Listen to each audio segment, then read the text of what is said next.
आज हम हिंदी विषय में आधुनिक काव्य कहानी तथा व्यवहारिक हिंदी इस पुस्तक से देश कागज पर बना नक्शा नहीं होता इस कविता से कविता का भावार्थ हम समझा रहे हैं। उसमें हम आज स्पष्ट करेंगे प्रजातंत्र व्यवस्था का वास्तव चित्रण। सर्वेश्वर जी ने युक्त कविता के द्वारा प्रजातंत्र व्यवस्था का वास्तव चित्रण प्रस्तुत किया है।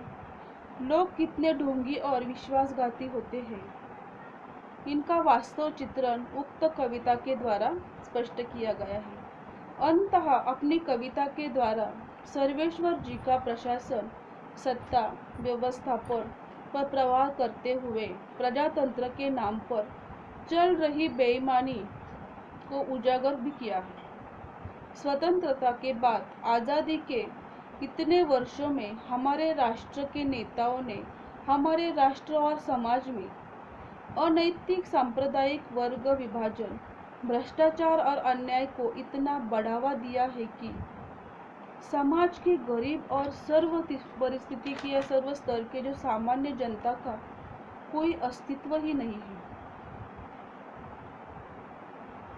कवि कहते हैं कि समाज में आज एक ऐसा वर्ग है जो घर के एक कमरे में आग लगने पर दूसरे कमरे में निश्चितता के साथ रहता है। इस कविता में वो अपने पंक्तियों में कहते हैं, आखिर बात बिल्कुल साफ, किसी हत्यारों को कभी मत करो माँ, चाहे हो वह तुम्हारा यार, धर्म का ठेकेदार, चाहे लोकतंत्र का स्वनाम मधन्य पहरेदार। 8 है अपने ही देश में परिधानता का चित्र।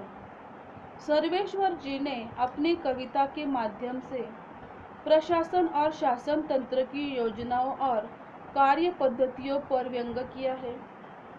स्वतंत्रता के पहले आशा थी कि देश उन्नति करेगा, लेकिन विपरीत हुआ। हमें स्वतंत्रता मिली लेकिन नाम की हम अपने देश में पराधीन हो गए हैं। जनता को सच्ची स्वाधीनता नहीं मिली, उसका छल हो रहा है, शोषण हो रहा है। इस संदर्भ में सर्वेश्वर जी लिखते हैं, है सभी माहिर उगाने में हथेली पर फसल, ओ हथेली डोलती दर दर बनी दरवेश्वर। क्या गजब का देश है यह, का क्या गजब का देश है। कवि राष्ट्र की स्थिति के लिए नेताओं के उत्तरदायित्व मानते हैं। आज़ादी तो मिली लेकिन सच्ची स्वाधीनता नहीं मिली है। अंत में कवि ने अपनी कविता में राष्ट्रीय समस्याओं को अपनी कविता का विषय बना लिया है। उसमें का 9 है राष्ट्रीय समस्या का उद्घाटन। सर्वेश्वर जी ने अपनी कविता के द्वारा राष्ट्रीय समस्या का वास्तव में प्रस्तुत चित्रण किया है।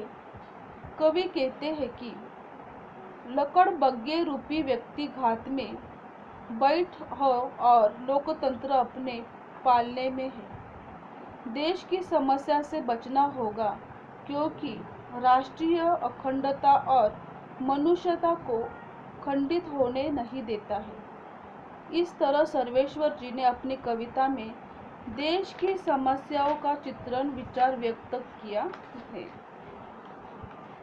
आगे वो कविता की पंक्तियां कहते हैं, देश कागज पर बना नक्शा नहीं होता कि एक हिस्से में हट जाने पर बाकी हिस्से उसी तरह शाबूत नहीं बने रहते और नदियाँ, पर्वत, शहर, गांव वैसे ही अपनी अपनी जगह दिखे अनमनाते रहते हैं।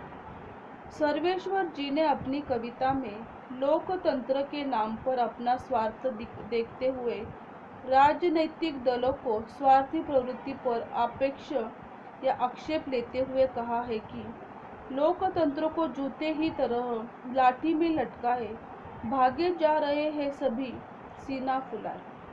उसमें का दावा या 10वां है, लोकतंत्र के नाम पर पाखंड करने वालों की लोगों पर भी उन्होंने व्यंग किया है।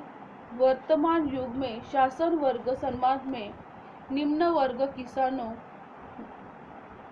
मजदूरों को दुखी करने के लिए विविध प्रकार की लाचारी का प्रयोग करते हुए उन्होंने कहा है कि कवि मूल्यहीनता और अमानवीयता को स्थिति की स्वीकारी नहीं करते। इस प्रकार संदर्भ में कवि कहते हैं अपनी कविता में, इस दुनिया में आदमी की जान से बड़ा कुछ भी नहीं है, न ईश्वर, न ज्ञान, न चुनाव, न संविधान।